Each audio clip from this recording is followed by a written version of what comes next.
Hello बच्चों, स्वागत है आपका प्रिपरेशन मंत्रा चैनल में। मैं कुणाल किशोर, आपका फिजिक्स टीचर। आज हम लोग करेंट चैप्टर के दूसरे वीडियो को देखेंगे, ठीक है ना, दूसरे टॉपिक को। पिछले क्लास में, पिछले वीडियो में हमने क्या सीखा था? करंट क्या होता है, करंट को हम लोग कैसे इंडिकेट करते हैं, ठीक है ना, करंट का फॉर्मूला क्या है, करंट स्केलर है, वेक्टर क्यों, स्केलर है, वेक्टर क्यों नहीं, डायरेक्शन होने के बावजूद भी।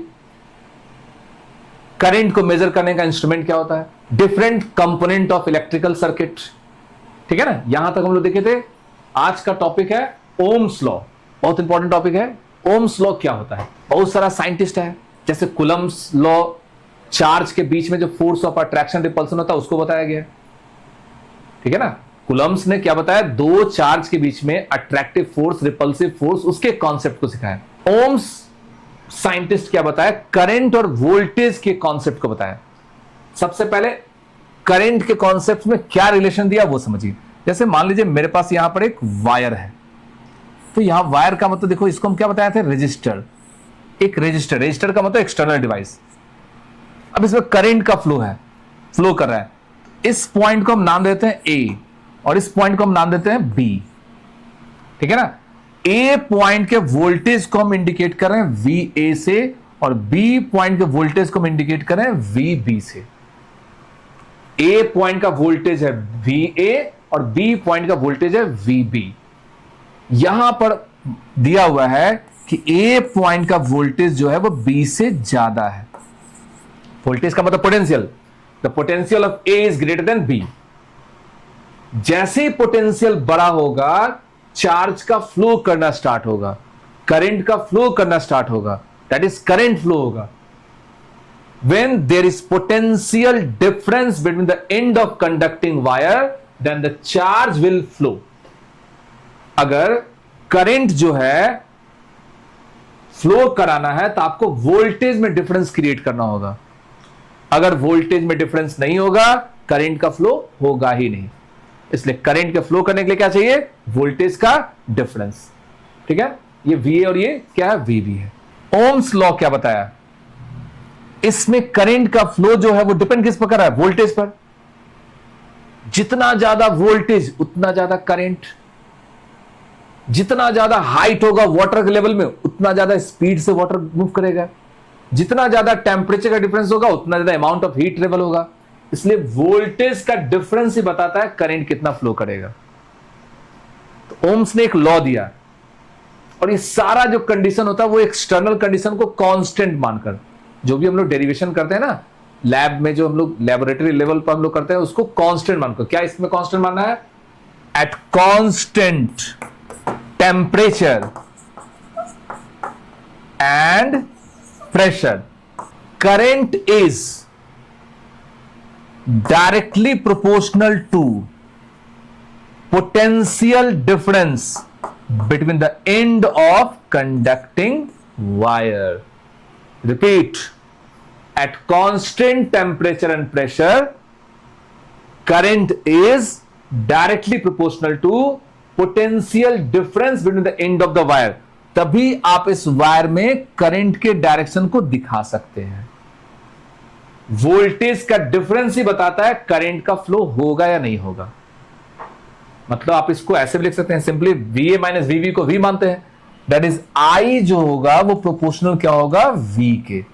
मतलब जितना ज्यादा वोल्टेज में डिफरेंस होगा उतना ज्यादा करंट आएगा, या सिंपली उल्टा, जितना ज्यादा करंट होगा उतना ज्यादा वोल्टेज होगा। आप इसको ऐसे भी लिख सकते हैं, वी प्रोपोर्शनल टू आई, कोई चेंज नहीं है।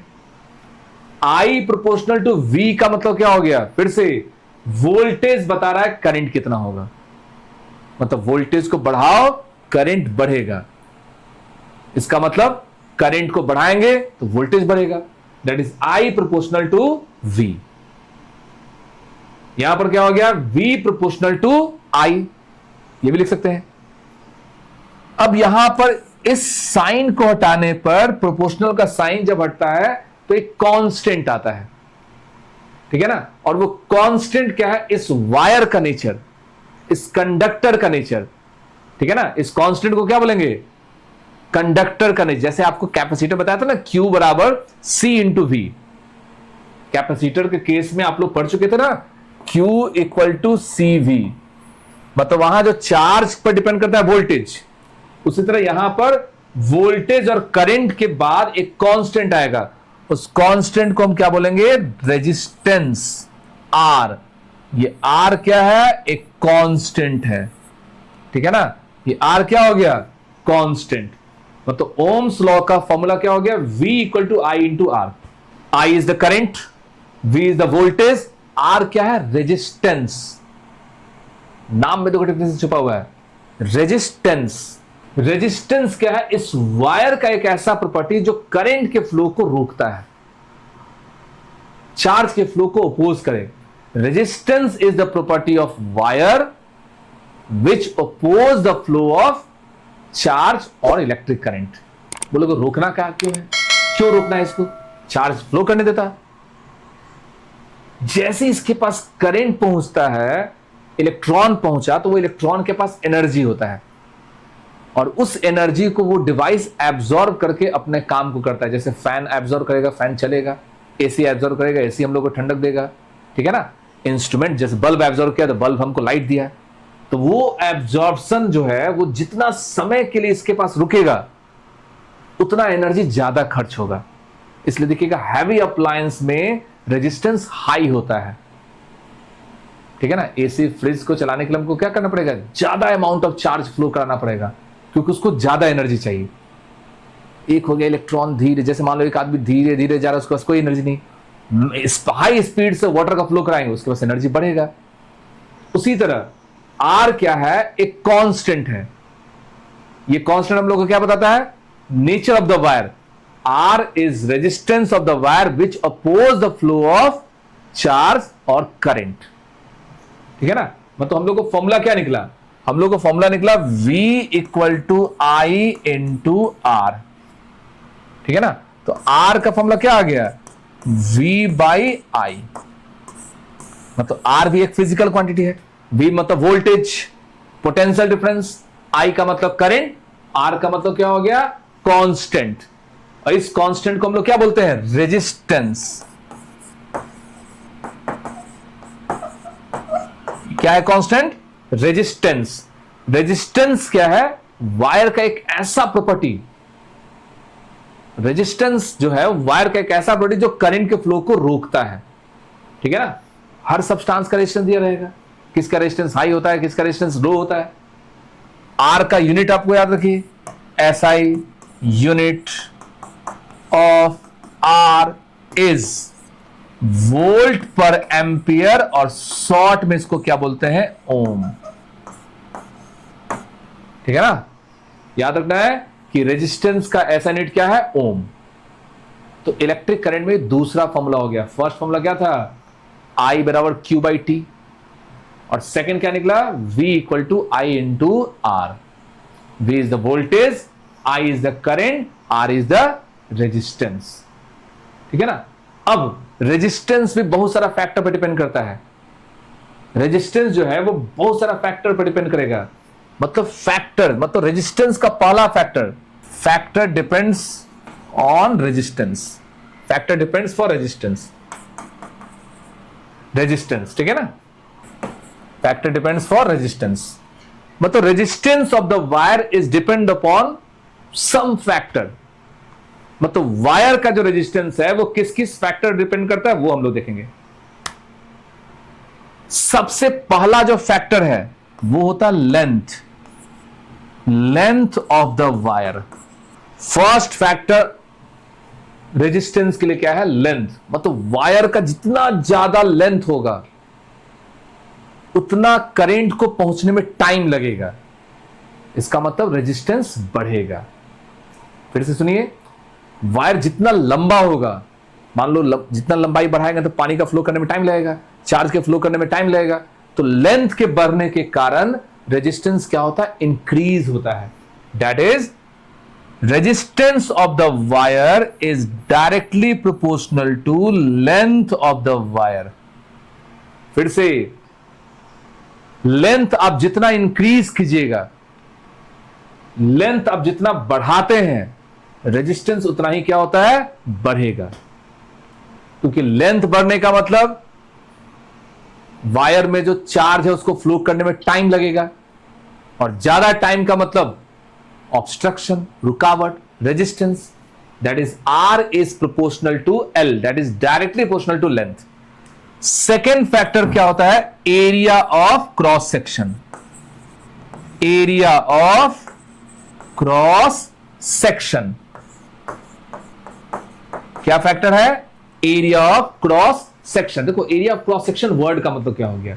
एरिया का मतलब समझ रहा है, क्रॉस सेक्शन का मतलब जो वायर में जो चार्ज फ्लो कर रहा है, तो किस एरिया में चार्ज का फ्लो है। जैसे एक पाइप में पानी का फ्लो होता है तो उस पाइप के एरिया को कंसीडर करते हैं, उसी तरह चार्ज का जो फ्लो हो रहा है वो किस एरिया के लिए फ्लो कर रहा है, वो एरिया ऑफ क्रॉस सेक्शन होता है। तो एक कॉमन सेंस, पाइप जितना ज्यादा बड़ा एरिया का होगा, पानी का फ्लो उतना ज्यादा होगा ना। तो जब ज्यादा फ्लो होगा मतलब रेजिस्टेंस कम होगा। एरिया आप जितना बढ़ाते हैं रेजिस्टेंस उतना ही डिक्रीज होता है, ठीक है ना। क्योंकि देखो, रेजिस्टेंस ज्यादा होने का मतलब चार्ज का फ्लो कम होना, और रेजिस्टेंस कम होने का मतलब चार्ज का फ्लो ज्यादा होना।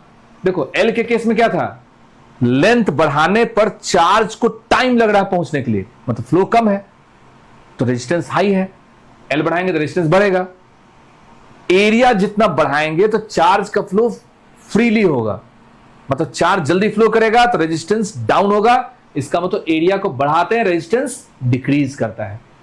तो ये दो फैक्टर क्या है? फिजिकल फैक्टर, मतलब स्ट्रक्चर ऑफ द वायर समझ लीजिए। फिजिकल फैक्टर क्या है? देखिए, 4 फैक्टर सिखाएंगे।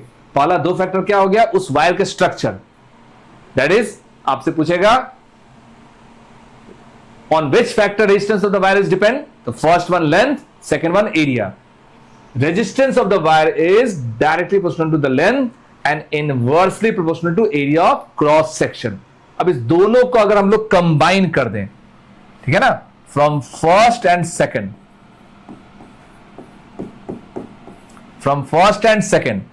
R proportional L divided by A, ठीक है ना।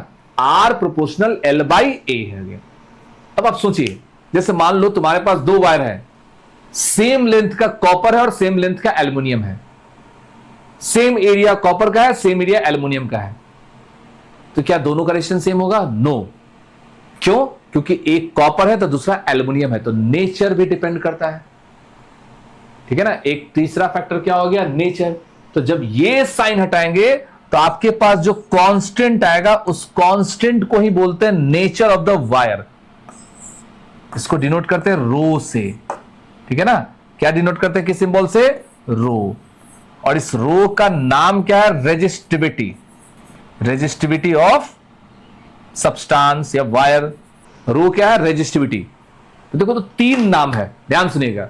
सबसे फर्स्ट हम नाम बोल रहे हैं रेजिस्टर, सेकेंड नाम बोल रहे हैं रेजिस्टेंस, और थर्ड है रेजिस्टिविटी।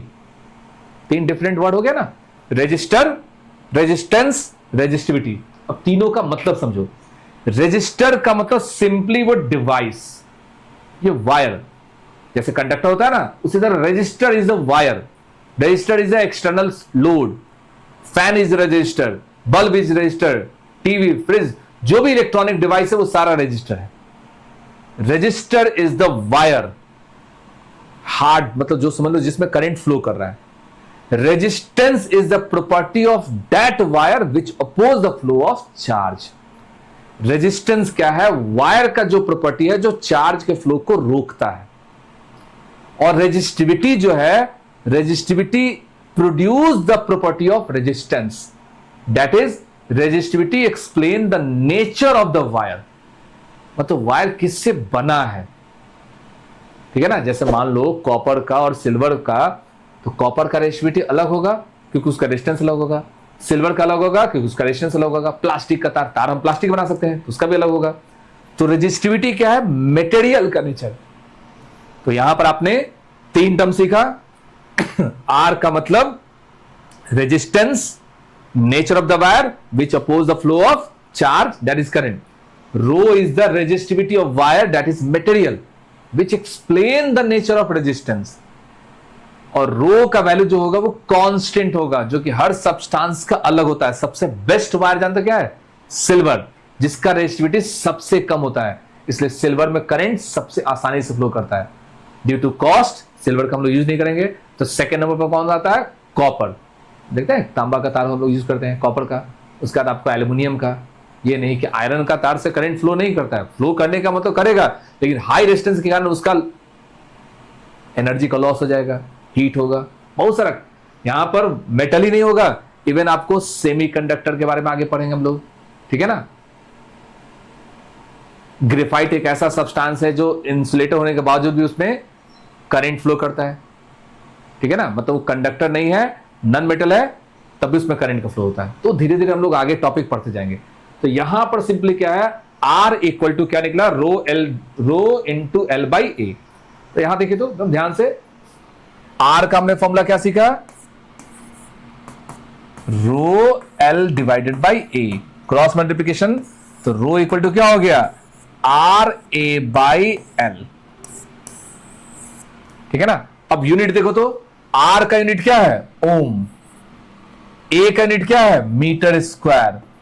और लेंथ का यूनिट क्या है? मीटर। तो आप इसमें से 1 मीटर से 1 मीटर कैंसिल कर सकते हैं। तो ऐसा यूनिट क्या हो गया?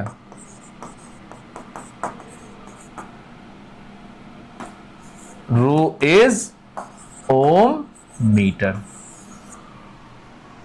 तो what is the unit of resistivity? Ohm metre. What is the unit of resistance? Ohm. What is the concept of resistivity? Resistivity is the nature of material which explain the property of resistance. तो हमने क्या क्या formula सीखा? सबसे पहला formula हम लोग क्या सीखे? करंट का, I इक्वल टू करंट का फॉर्मूला क्या होता है। दूसरा फॉर्मूला हमने क्या सीखा? ओम्स लॉ में V equal to I R. और तीसरा फॉर्मूला क्या सीखा? R equal to rho L by A. तो यहां तक भी देखो तो 3 फैक्टर है ना रेजिस्टेंस के लिए। R का यहां पर अगर फॉर्मूला देखेंगे तो 3 फैक्टर है। सबसे फर्स्ट फैक्टर क्या हो गया? लेंथ। सेकंड फैक्टर क्या हो गया? एरिया। और थर्ड फैक्टर क्या हो गया? नेचर। इसके अलावा एक और फैक्टर आएगा जो कि टेम्परेचर है, उस पर एक अलग कॉन्सेप्ट, उस पर एक अलग हम लोग क्लास देखेंगे, क्योंकि टेम्परेचर के कॉन्सेप्ट से बहुत अच्छा फॉर्मूला भी क्रिएट होता है। मतलब टेम्परेचर के बढ़ाने से रेजिस्टेंस क्या इफेक्ट रहेगा, टेम्परेचर के घटाएंगे तब रेजिस्टेंस क्या इफेक्ट होगा, मतलब टेम्परेचर डिपेंडेंस रेजिस्टेंस को हम लोग देखेंगे, ठीक है ना। तो आई होप ये टॉपिक आपको समझ में आएगा। ओम्स लॉ, ओम्स लॉ बहुत आसान है। ओम्स लॉ का मतलब क्या बताया? ओम्स जो एक्सप्लेन किया वोल्टेज और करंट के बीच में रिलेशन को, मतलब वोल्टेज के बदलने से करंट कैसे चेंज होगा, करंट के बदलने से वोल्टेज कैसे बदलता है। एकदम सिंपल सा कॉन्सेप्ट है। ये सब अभी आपको देखिएगा, लगेगा कि क्लास 10th का ही टॉपिक है, लेकिन जब तक हम लोग ये नहीं सीखेंगे तो आगे का टॉपिक से क्वेश्चन नहीं बन सकता है, ठीक है ना। क्योंकि हम लोग नेक्स्ट क्लास में क्या सीखेंगे, इसमें और इंपॉर्टेंट टॉपिक जैसे ड्रिफ्ट वेलोसिटी, वहां से टॉपिक थोड़ा सा कॉम्प्लिकेटेड होना स्टार्ट होगा। लेकिन कॉम्प्लिकेशन कब तक रहेगा? जब तक आपको समझ में नहीं आता है।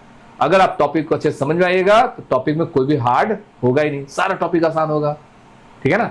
तो आई होप ये टॉपिक आपको अच्छे समझ में आया होगा। इस तरह के वीडियो को देखने के लिए चैनल को लाइक कीजिए, सब्सक्राइब कीजिए। Thank you for watching preparation Mantra channel.